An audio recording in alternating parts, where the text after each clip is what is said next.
All right, greetings all. I was just talking with Chris Mays about going to the Albany Bulb, and he was getting walnuts in order to make dye. So you make dye out of the walnuts. Yeah, you let them rot and you boil them down, and it's a thick syrup. You can make ink or wood stain or fabric dye. Right on. That's awesome. You learn something new every day. Well, welcome everyone to the Dharmanaut Circle. We have a nice mix of familiar faces and some new folks as well. I always appreciate people showing up.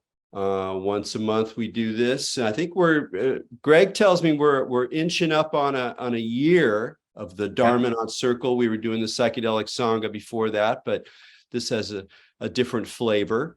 And I did want to let people know, not that it's maybe an issue of great concern, but I will be doing some in-person events at the Alembic new space that opened up this summer in Berkeley that I'm helping to program and do stuff at.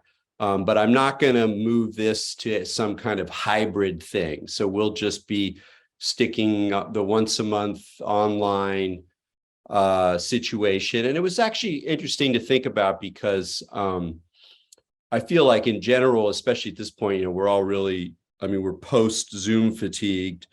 And a lot of us recognize the insufficiency of the medium, but I still think it's possible to have a nice, friendly, even somewhat intimate vibe in the space. And I think doing it the way we've been doing it with a lot of return customers, a friendly space, and not recording the conversation as a way to just make everybody feel like we're just inside of a little bit of a bubble here. Of course, it's not a true bubble in the paranoid sense, but it's not like Get Smart with the telephone booth of silence. But anyway, I like the kind of feeling we have here, and I think it's I have not heard one person say that hybrid classes work very well. So I'm not going to try to do that, and I'll just do other events at the Alembic space. We had an opening party a couple of pretty recently, and I guess it was just a week ago. And I'm happy to say I did not get COVID. Woo! Yeah. It was a good time was had by all. It was an interesting crowd. We'll see how the space develops. There's a lot of different people involved, and it's actually kind of hard to figure out where to target things now. What are we interested in? What kind of people do we want to be there? What kind of people do we want to mix? What kind of tensions between different subcultures and different worldviews do we want to take on? So it's an interesting space. It'll be I look forward to having it evolve, and there will be a lot of online programming. And I think we've so far put most things on the YouTube channel, which is I believe it's Berkeley Alembic. Most things online are Berkeley Alembic, but maybe it's just called the Alembic. So there'll be more stuff going on there, and I'm kind of plotting and thinking of what else to do. So stay tuned to that. I will be giving a talk next week on Wednesday through Naropa Institute, and it'll be a talk about LSD and the alchemy of modernity. I don't know, Chris Mays is good at this stuff. If you want to hunt for that, that would be good. It's through Naropa University. So thank you if you can find it. That should be fun. The last big post I did on Burning Shore before deciding to take a break was about acid, and it got a lot of good response. A lot of people were like, it was good to hear some different views on LSD and how it fits or doesn't fit into the psychedelic renaissance. So that should be an interesting talk. I'm actually not doing too much stuff these days, too many talks, podcasts, writing. I've definitely stepped back, and it's been a good thing to do. But that's something that I'm looking forward to coming up next week. And yeah, I think that's about all on the updates from my end. My wife is ecstatic out there because we can see blue whales off of our property, which is pretty nice. So you guys beat out blue whales. That's something. And then this weekend I did a home retreat, which was interesting. I take a meditation class with Michael Taft, and he did sort of organized a very loose home retreat situation, which was pretty groovy. I hadn't sat all day by myself, for a long time. And so I sat for a few days, and that was very, very, very interesting. And it brought up some stuff that I thought I would kind of process here live, partly because why not? And it was actually kind of interesting. I mean, there were some interesting challenges to doing a home retreat. I don't know if any of you have really committed to that process, or just, sitting all day. Are you going to follow your schedule? Do you take little naps? Are you really strict? Are you not strict? So there's that kind of stuff was sort of interesting. But one of the things about my experience that I thought was kind of novel, requires a little bit of backdrop, which is, as mentioned, I'm sitting here looking out at the Pacific Ocean, which is, of course, extraordinarily beautiful, especially on a nice August summer day. And I'm incredibly blessed to be able to live in a place where I can look out and look at the ocean. However, there's a big hairy fly in the ointment. And the big hairy fly in the ointment of this lovely property is that Highway 1 is literally like 50 yards in the other direction. And so when the trucks are cooking, and there's a lot of noise. And unfortunately, I'm particularly sensitive to noise. I'm someone who's very aware of all the buzzes, and when the refrigerator goes on and its exact tone, and people coughing upstairs. And I can hear, like in my apartment in San Francisco, I can very distinctly hear the upstairs neighbors' refrigerator hum, like, it's the refrigerator hum going off. So it's like my experience of being in the city is just constantly modulated noise all the time. And so though I am in this beautiful place when up here in Northern California, there's a kind of war between the beauty and the sound of Highway 1. So initially I set my pillow up so that I was facing in the direction of the road. And I would, it was the obvious place in the room for a pillow. And I was sitting there facing a wall. It was a nice white wall, so familiar from the Zendos of many years. But there was a problem, or an interesting problem, especially sitting in the morning, which is I'd sit there and I'd hear the ocean, the waves, the rhythm of the waves, the nice white noise, the crashing waves. And then like there's it's a wave sound. No, it's not a wave. No, it is a wave. No, it's not a wave. No, it's a car. Okay, it's a car. And it grew so fatiguing watching my mind wrestle with whether or not the sound was actually an irritating sound, an annoying sound of the road, or a beautiful, gorgeous sound from the ocean, that I had to like move my seat so that my right channel was facing the road and my left channel was facing the surf. So it was easier for my brain to parse whether some whooshy sound was made by nature or made by the cars, and therefore organizing my sense of irritation on the one hand, or sublimity on the other.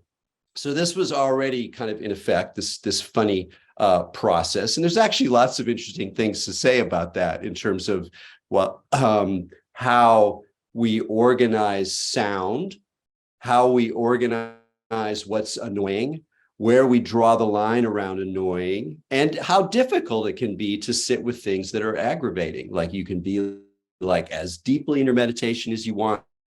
Things are just coming and going and coming and going. And then something sticks in your craw, and it really sticks in your craw. And you're like, yeah, I'm sitting with it sticking in my craw, but it's really da, da, da, da, da, da.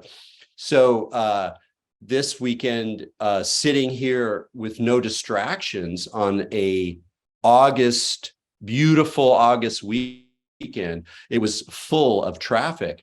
And I was like, I felt simultaneously completely blissed out and totally aggravated for a lot of the experience.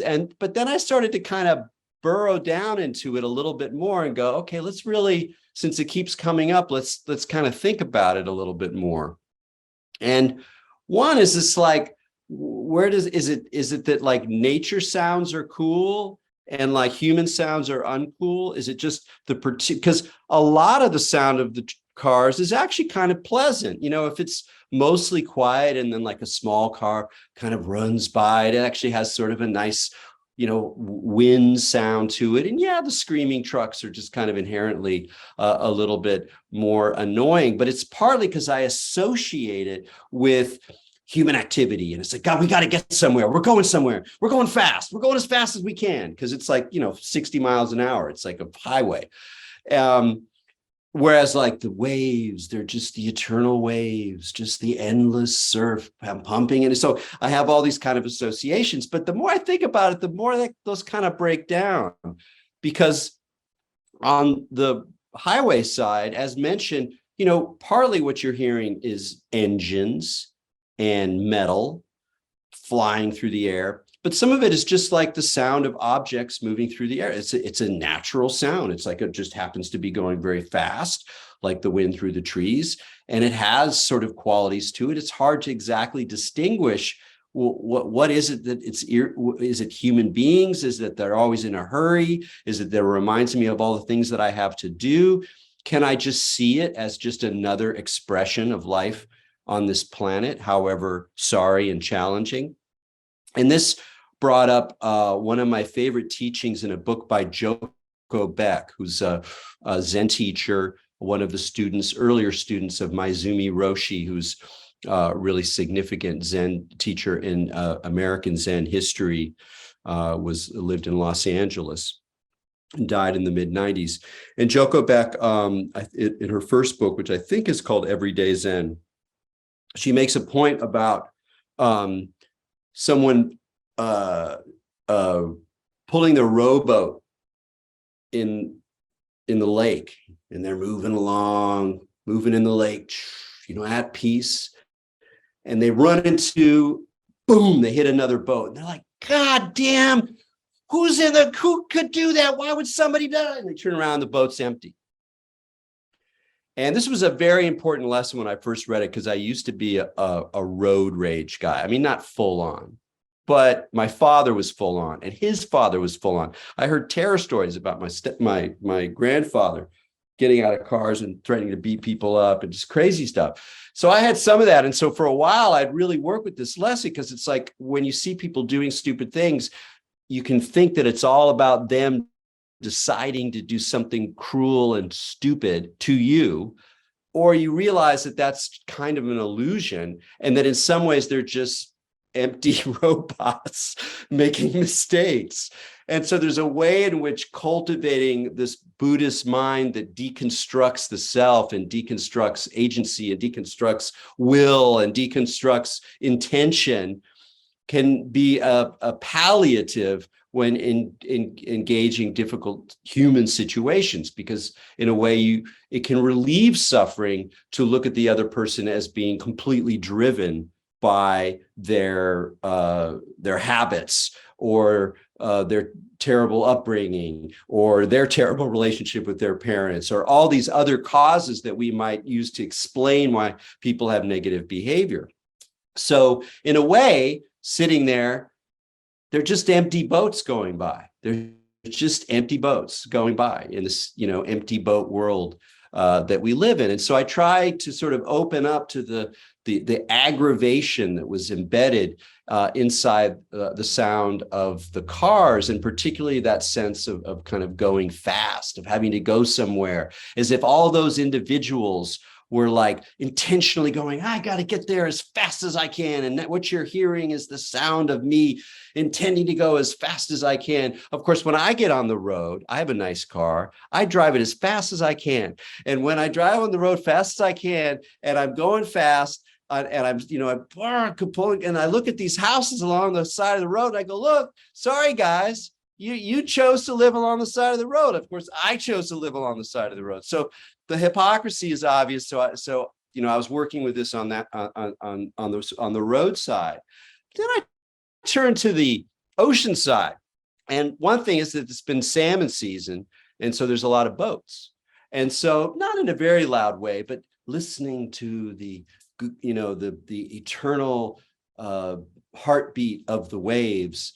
I was actually picking up the sound of the boats, which though they were far away, but I'm sitting there and doing nothing else other than meditating with my ears open to the open field of sound. I could pick up these sounds, and it was the same sound of agency, of movement. And of course, what they're doing is slaughtering salmons, which I eat, so I cannot complain about it. But I can note that they're hovering like in a far more aggressive way than most of the people who are driving on the road, who are just after a good time, or maybe they're going to the store to get milk or something. But funnier than that is the fact that somewhere off, quarter mile off the coast are these rocks where sea lions live, and they come and go, the sea lions. And when the sea lions are there, they're there. And they make this raucous, absurd, corny, dumb sound. And we say it's, oh, the cantina is open, because they sound like drunken louts arguing about sports. So you're sitting there tuning in to the majestic sublimity of the eternal pulse of the waves, in sync with your breath, the great expansion and contraction that drives the universe, tuning in, and then so there's just no escape. It's absurd everywhere. It's kind of annoying everywhere. And if you're holding on to the thing that's not annoying, something's going to come off and knock you off that perch. And so a lot of what I was sitting with this weekend was this tension between my fantasies about having this sublime experience in a sublime place, and the reality of all of the colliding empty boats in my mind, all of the kind of disappointments and irritations and stories about why things were not sublime in my head. And this manifested, and now I'll switch registers to talking a little bit more specifically about meditation for those of you who are like, what are we talking about here?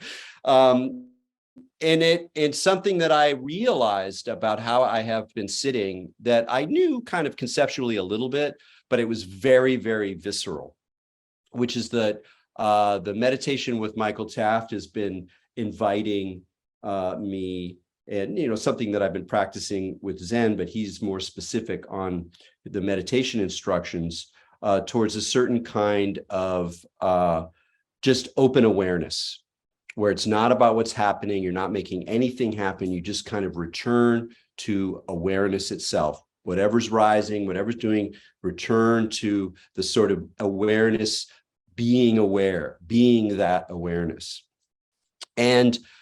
But because we were sitting I was sitting hour after hour, I was developing a nice, rich, juicy samadhi. For those of you who have been coming to the circle for a while, that's a lot of the work that we've been doing. And indeed, we'll do some more of it tonight, where we're really generating that settled sense of concentration, a kind of opening to the vibrational quality of focused and settled attention, which can become quite blissful, or at least very juicy and animating. And I noticed that I tended to go there naturally, and feeling the sense of samadhi and peacefulness and settling. And then I noticed that I was doing that, and maybe some of you out here will go, I think I know what you're talking about. I was doing that partly because it made the difficulties of meditating, and particularly the difficulties of meditating all day, a little bit easier to bear. Whether these were aggravating sounds coming in, whether this was pain in my knees or a pain in my lower back, a sense of restlessness, I knew that if I allowed my attention to focus, and I wasn't so much focusing on my breath, though I could have been because it's related to that kind of work, that by sort of drawing together and creating this nice, warm, glowing red ball of yumminess, that I was actually able to, in a certain sense, anesthetize the external sensation, including the aggravating sounds, including the pain in the knee. And when I attempted to simply be aware, all that stuff was there. All the crispness of the aggravating trunks sound, the crispness of the pain in the knee, the vividness of my desire to get up and stop sitting there were much more palpable. So there started to be a little bit of a tension, almost not a conflict, but a sort of pull, a dynamic pull between a kind of delicious samadhi sinking and a more ordinary kind of awareness. Because one of the teachings in this sort of awareness school is that it's always there. So in some ways, it's actually just ordinary. There's a Zen koan where a monk asks Nansen, what is the way? And Nansen just says, everyday mind is the way. And I used to be like, what is that, kind of some Zen thing? And it's like, no, it's that awakeness, that sense of awakening. And maybe different traditions have different things to say about it. But one of the senses of awakening that people are talking about is always already present.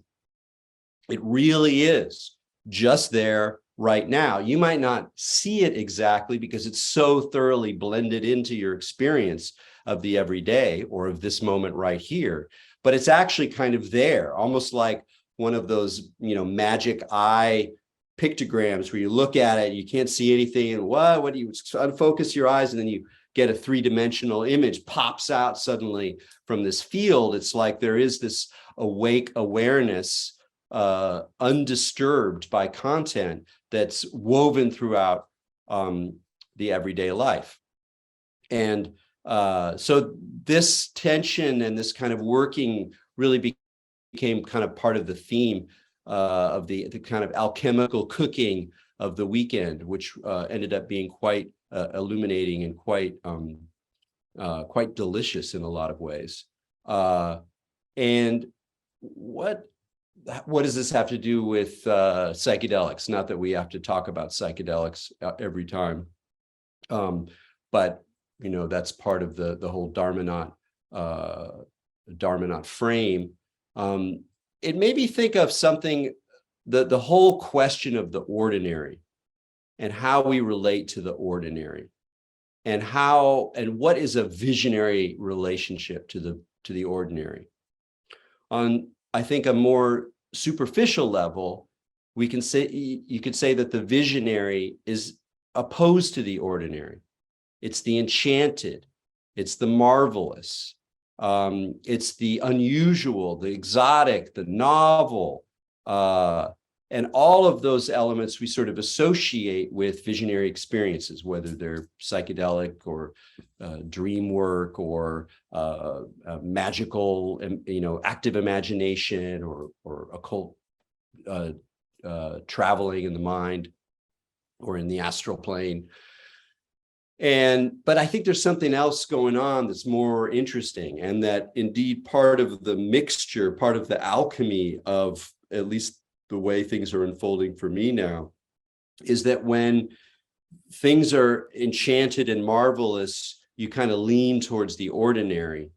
And when things are ordinary and banal, you look for or open to that resonance of the marvel or the amazing. And part of it is really kind of simple, or at least simple to say, but not always easy to see, which is that you know, and even conceptually, that this is like absolutely extraordinary. Not just that we're sitting here on this device talking to each other from different parts of the planet, but just this room and the body and the crispness of all the light and the time and what in this enormous universe, da da da da da. That moment, which is also in this silly laptop and the sweatpants I'm wearing and the dust on the floor. The whole thing is a marvel, but it's so hard to see that because of our humanness, the human way we grow bored or grow dissatisfied. You know, I think that's almost like a characteristic human is we show up in the most marvelous situations and we find the thing that's kind of insufficient or disappointing or irritating about it, or there's always something a little bit cracked. There's always dust on the floor. And that ability to see the extraordinary in the ordinary is, to me, one of the subtler gifts of plant medicines. It's definitely a gift of cannabis. And I think other even stronger materials can encourage, maybe not always in the sense that you're in it, although when you're in it, of course, you know that any object might turn into a source of revelation and a source of wonder. But the flip side of that is that everything is potentially a marvel. That's what you're learning from the way that the imagination is supercharged in a visionary environment so that it's responding to, billboards and cars going by and the sound of an airplane and a little bug on the ground and an ordinary daisy, as if they are these sort of revelations. Well, are they actually in the world? Is it just in your mind? In a way, it doesn't matter. And is it that it's really that daisy that is the sign of the avatar of the beyond? Well, maybe yes, maybe no. Come back tomorrow and check it out. But if you come back tomorrow, the rookie mistake is to go, it's just a daisy. What was I thinking? Boy, those were good drugs. That's the wrong way to go. The right way to go is that everything has the potential of that revelatory energy, so much so that if you're doing your work, you don't even need the revelation. It's always already vibrant, alive, brimming, marvelous, completely unexpected, perplexing, surprising. And that's in us, and that's in the world that we find ourselves in. And in a way, that's what this kind of practice of open awareness is sort of pointing towards, and the way in which it can be ordinary and also extraordinary at the same time. And I think one of the great dangers with psychedelics is that without that kind of framework or that kind of teaching experience or experience through other modalities, that it's very easy for people to become, I don't want to say addicted, but to become super attached to the marvels.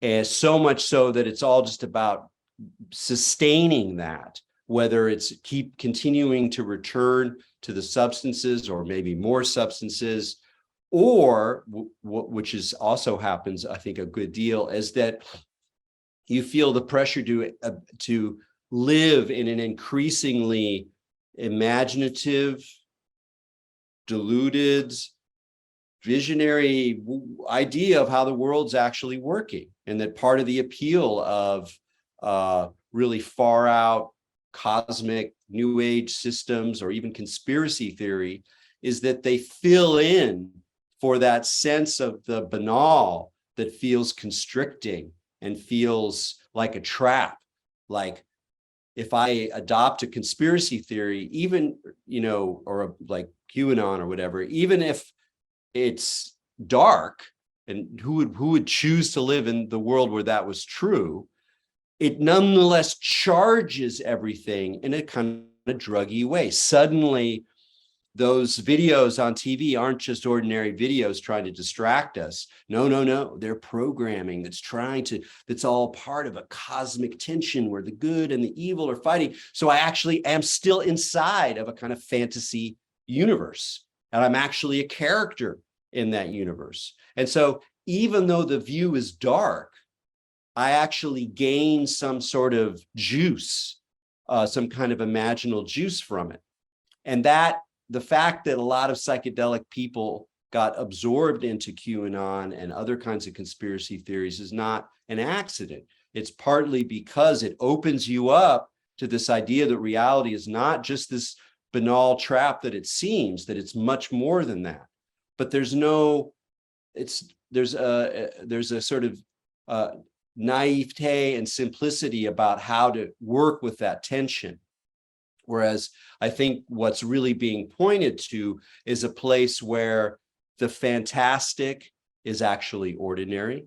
That's just what humans do. We've been telling stories forever. We all dream. Dreams are wonderful, but they're just dreams.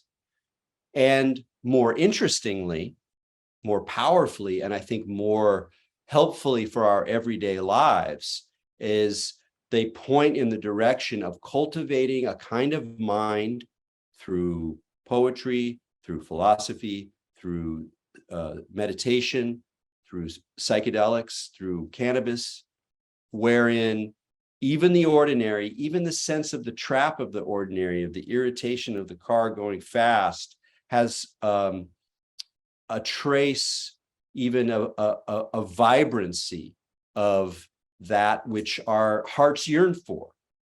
That the way that fantasy speaks to our hearts, not just our imaginations and desires for novelty and for fabulous vistas, but there's something deeper in that visionary landscape that speaks to our hearts, our yearning for things to be maybe different than what we perceive.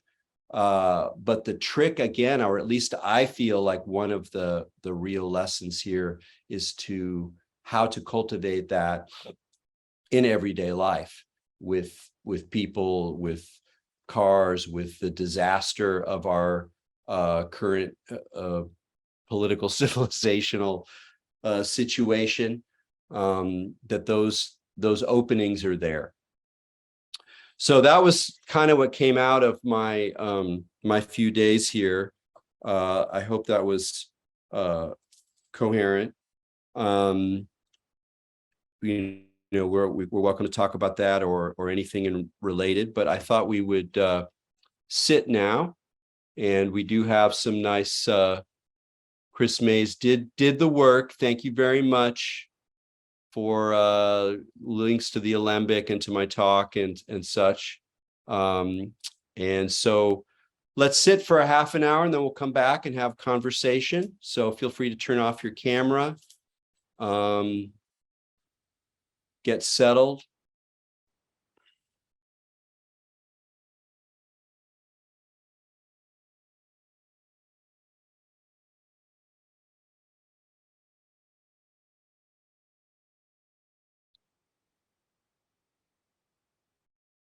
Find your seat. Really allow yourself to settle. We're going to settle down here for a spell. Really sink into the mystery.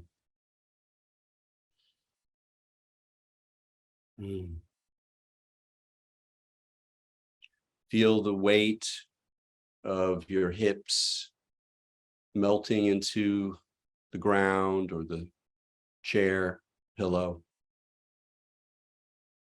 And as always, find that posture where you're leaning forward enough so there's a gentle curve in your back, and your spine traces a lovely balanced S curve. Your heart is open. Your shoulders rolling down the back, your chin slightly tucked. And go ahead and sway a bit or swivel on your hips and just sort of find that spot or approximate that spot where everything feels upright, aligned, bright, balanced.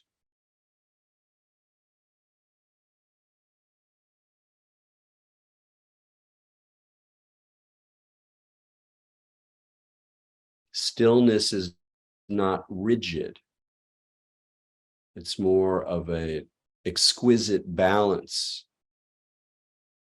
so fine that it barely moves.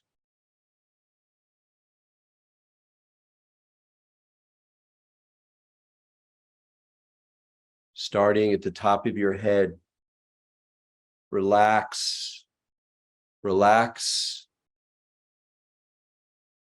the space between your eyes, your forehead. Let those frown lines melt away. Relax your cheeks. Allow the jaw to separate slightly, hanging in space.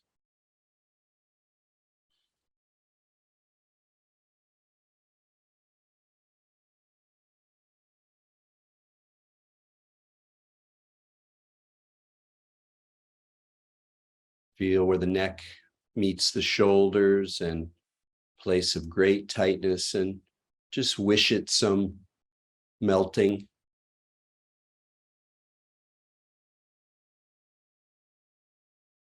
As you inhale and exhale, allow your exhale to carry away tension. Obviously, don't force anything, but just invite your shoulders to melt down your back.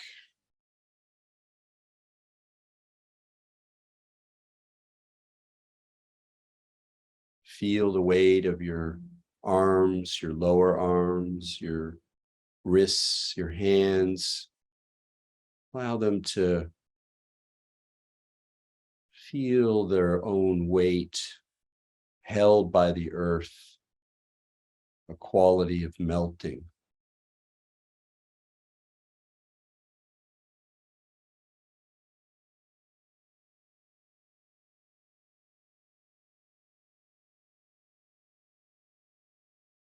And though your chest rises as you breathe, when you exhale, the whole body settles.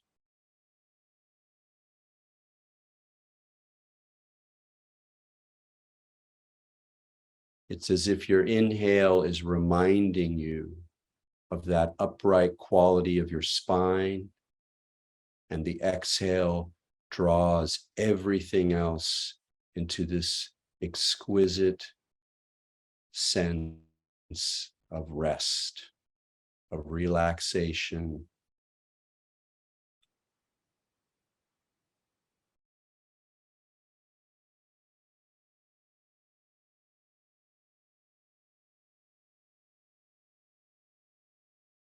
Allow your lower back as well to relax.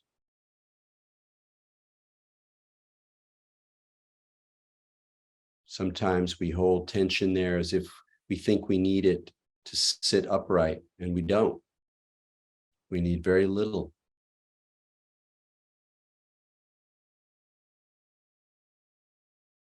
Ask your body, are you holding tension down there? Do I need that all? You'll be surprised.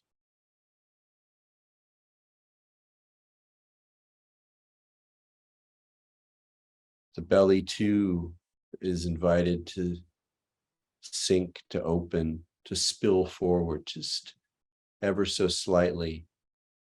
No reason to hold it tight.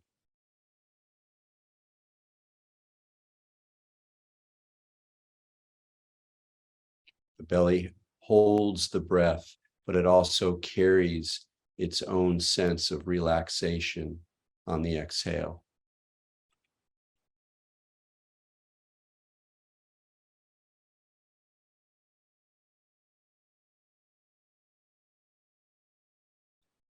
The legs, the thighs, calves, feet. Allow them all to feel their weight and to rest. Know that you're held in a way that allows you to truly release.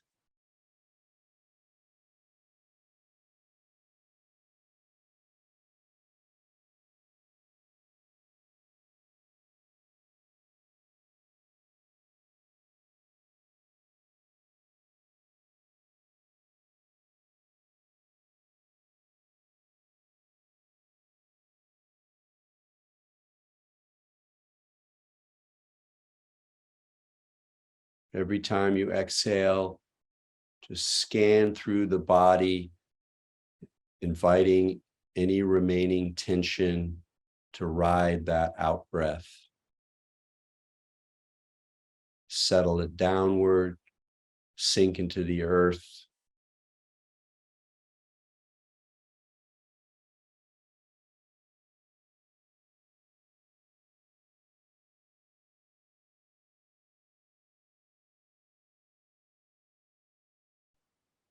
Really expand that sense of the out breath as if it's moving through your whole body. Feel it in your chest, and then it's as if it spills down through your trunk, through your limbs, through your legs, emptying out, settling, collecting.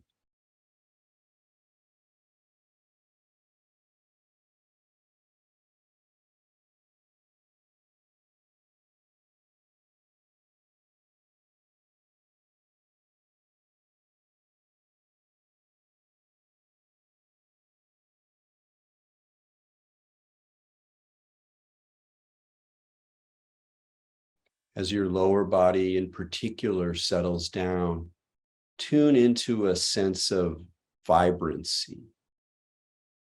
It might announce itself more in your belly, in your legs, in your lower chest.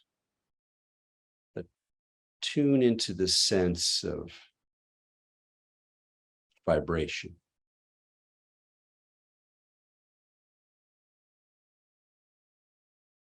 If you were making a low sound with your voice,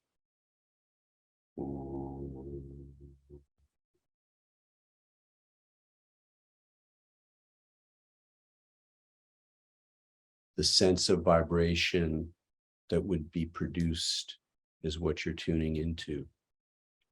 And if you want, go ahead and make a low vibrating tone.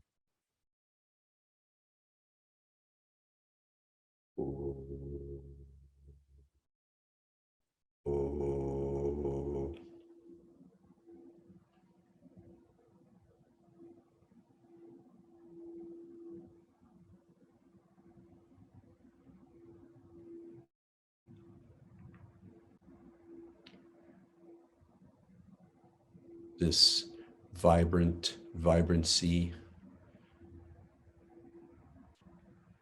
it might be tied to your breath. It might feel like the pulsations of the blood, or simply a sense of presence, a kind of meat presence even. Very familiar, very ordinary, but still strange,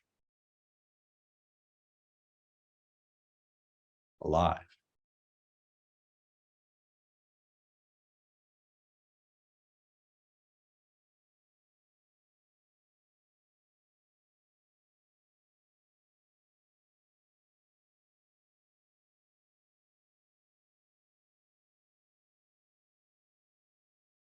words come or thoughts, other impressions, distractions, invite them to settle into this sense of vibration.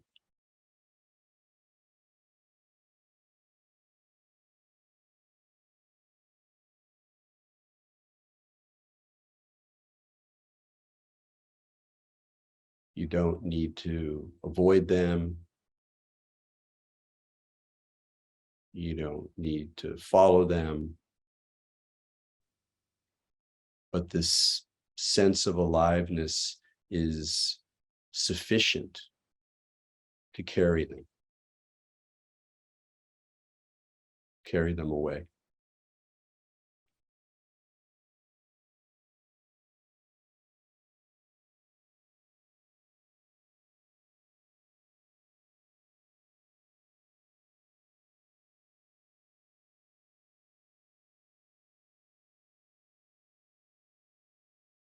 Now play with the sense of energy just a bit. Does it have a center? Is it moving throughout your body or gathered in a certain place? See if by lending it your attention, it changes its display, its sense of being.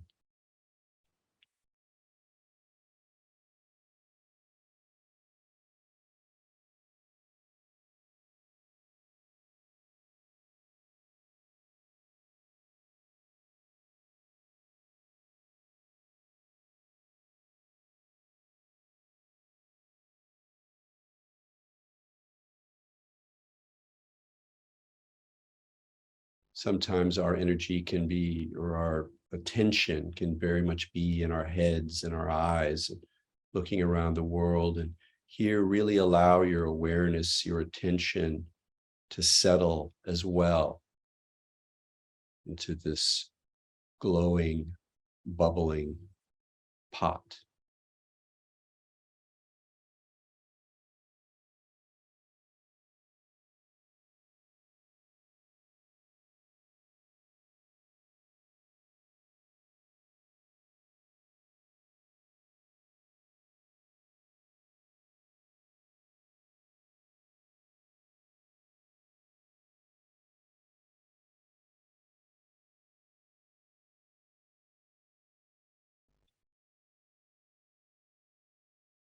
Notice too, are you growing sleepy at all? Is there a sense of heaviness? If so, keep that crispness. Keep awareness.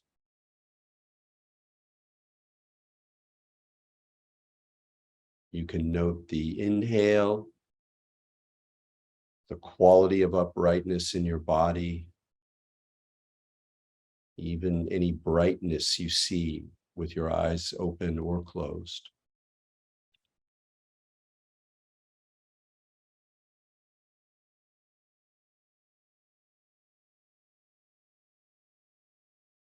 But still allow that quality of that sleepiness, but a deep settling, sense of contented immersion in your own being.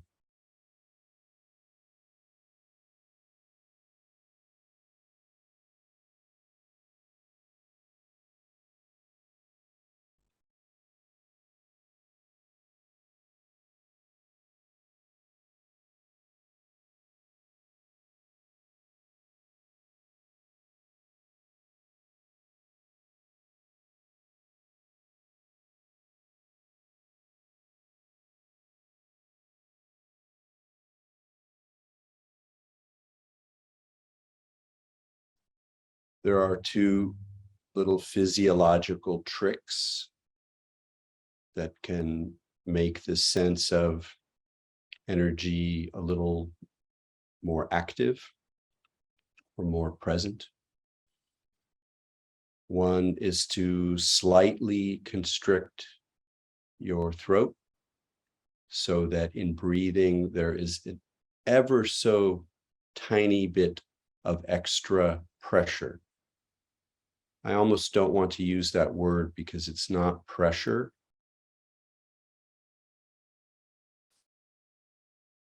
Exactly.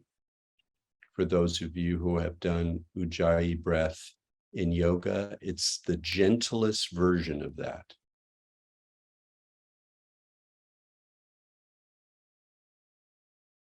For those who don't know what I'm talking about, you can imagine you're making a hum sound, but the slightest one possible.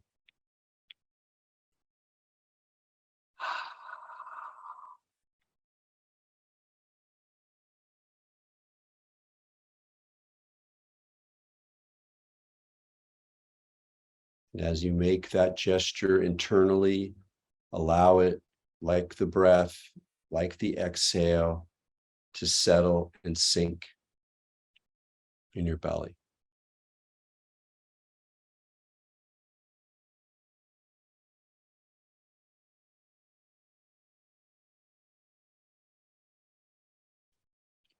If you're listening closely, you might even hear the sound of this breath, and it can sound like the waves.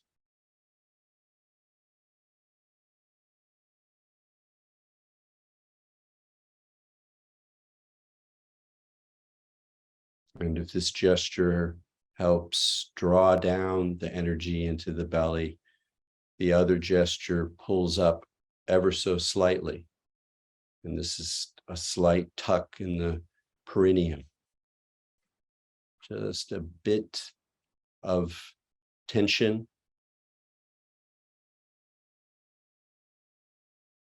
slight holding. And these two forces together help create the cauldron of this living being energy.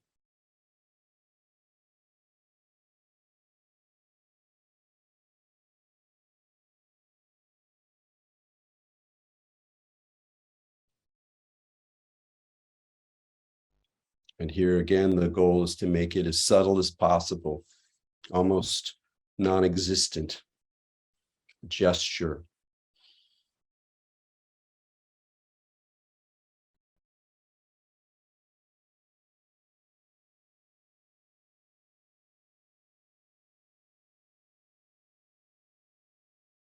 Let's just rest in this energy for a bit.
If you feel heavy or sleepy or super relaxed, that's great.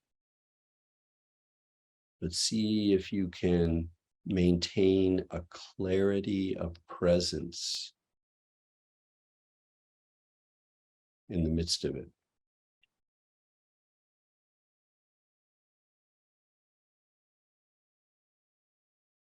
The mind can play a role here, reminding you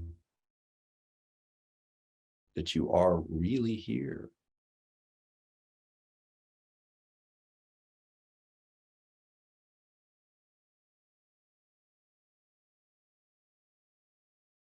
that something is happening and you don't know what it is.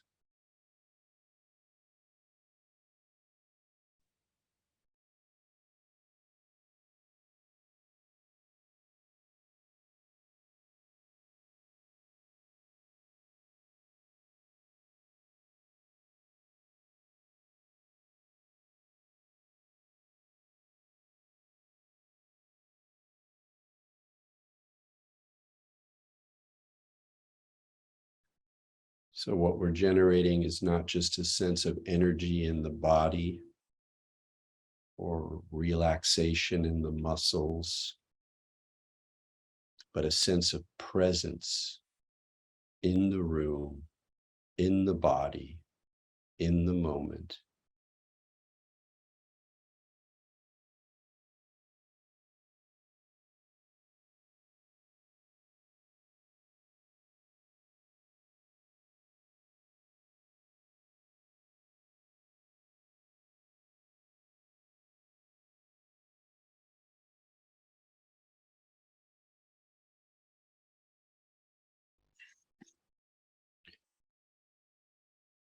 And if it's comfortable for you and your eyes are closed, slowly and slightly open them.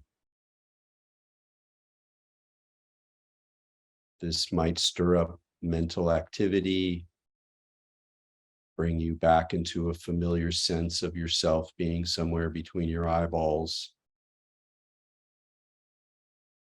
But even if that happens, allow, once again, even with the eyes open, to settle the energy of awareness into the body, into the belly, into the sense of presence in space, in this room. It's almost like defocusing your eyes.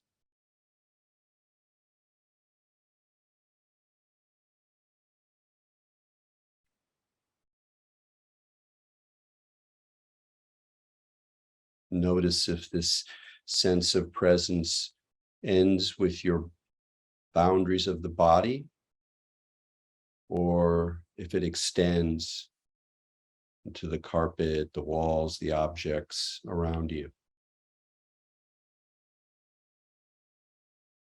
Or perhaps it has a different quality, and yet there's something new or vibrant or spacious, perhaps insubstantial about these objects.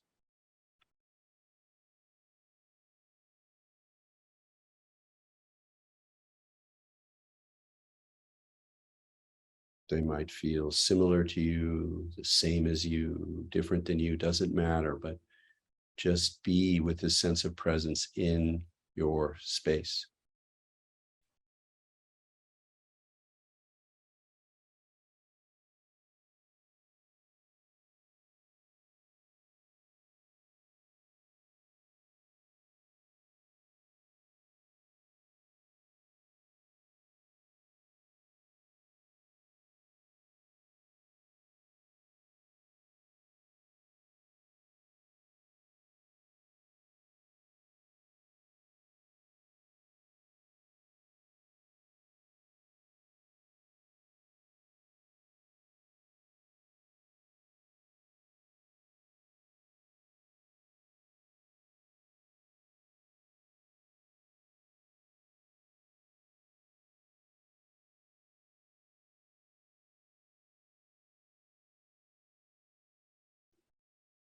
Perhaps you notice the room breathing,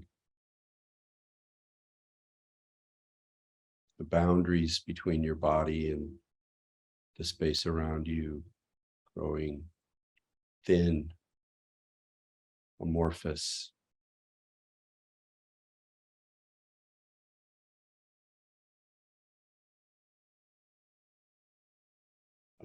All pervading body mind.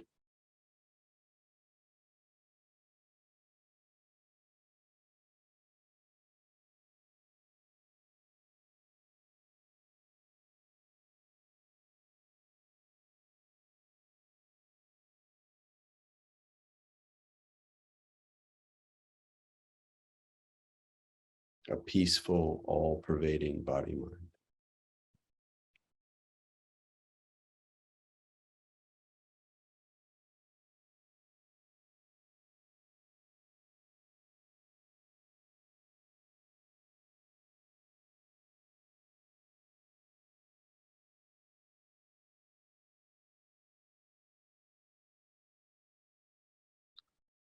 And to end the meditation, rather than just sort of popping out of it, see if you can sort of invite your ordinary mind into the environment you're in right now. Your eyes still open, you're aware of the space, aware of your body, but there's just sort of a little more lightness, a little bit more energy around the eyes, maybe a sense of moving. But see if you can keep a little bit of that sense of presence around, particularly as it manifests in your room.